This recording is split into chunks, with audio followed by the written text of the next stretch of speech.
Ito na mga boss. Ito yung railings na pinagawa ko. Ayan. Ayan. Bali, 2x2 siya. 2x2.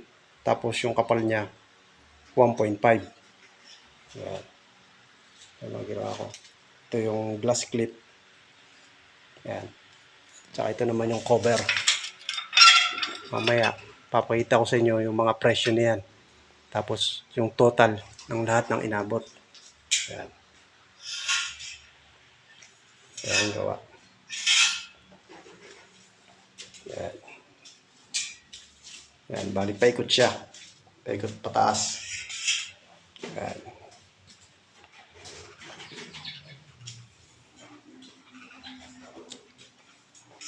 Ayan. Ayan. Bali, yan ang itsura ng railings. Bali, ang sukat niyan 6.6 meters. Magmula doon hanggang pababa. 6.6. Bali, yun ang tinatanong sa shop kung gaano kahaba eh. Doon nila kinukuha yung computation para sa labor. So, bali yan. Bali, ang binili kong tubular, 3 piraso. Kasya na yan lahat. May sobra pa. 3 piraso. Tapos itong clip. Yung clip niya, 24 piraso ang bili ko. Tapos ang cover, 10 piraso. So, bali yan yung itsura ng railings. Yan. Bali, tempered glass na lang ang kulang. Yan. Yan. Maganda naman sila maghinang.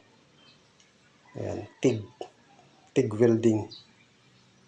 Ayan. Maganda makinis. Pati magbapping.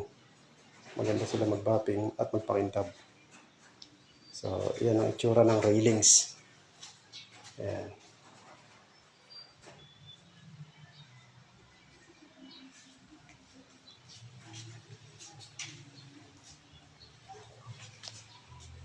Yan, matibay siya.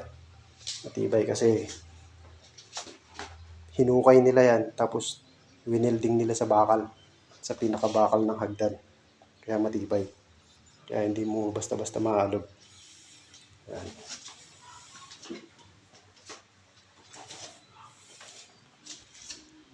So, yan. Yan ang itsura. Yung tempered glass, bali saka na yan. Ang importante naman muna, malagyan lang ng harang itong hagdan para sa safety na rin. Para hindi mahulog-hulog man kung sakasakali. Ayan. Ngayon, ipapakita ko naman sa inyo yung mga presyo. Bali, nagawa ako ng listahan ng mga presyo para makita nyo. Ayan.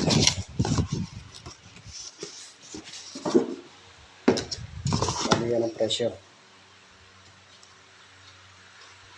Yung tubular na 2x2, 1.5 ang kapal, 20 feet ang haba.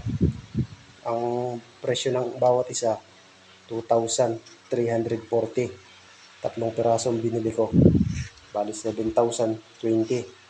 Tapos yung glass clip, yung pinakabuka niya, pinakapang-ipit sa salamin, 8 to 10 mm. Ang presyo naman na yun, 68. Bali 24 piraso ang binili ko, kaya 1,632.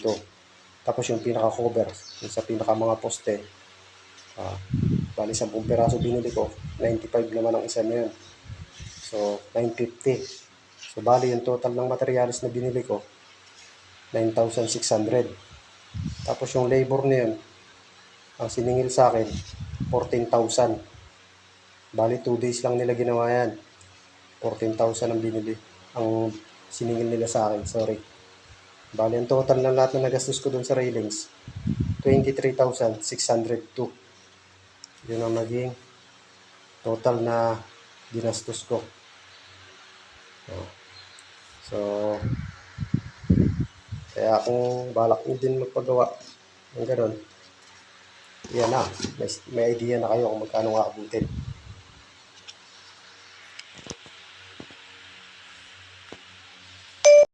So yun mga boss, yung railings.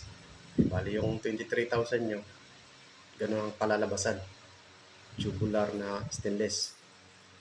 So, depende yun sa mga lugar nyo. Yung presyo ng materyales. Pati yung labor. Depende sa singil nila sa lugar nyo. Bali yun sa akin. Bali 3 shop yun. Yung pinagkanbasan ko, yun ang pinakamura. Bali 17,000 talaga yun. Tapos tinawaran ko lang.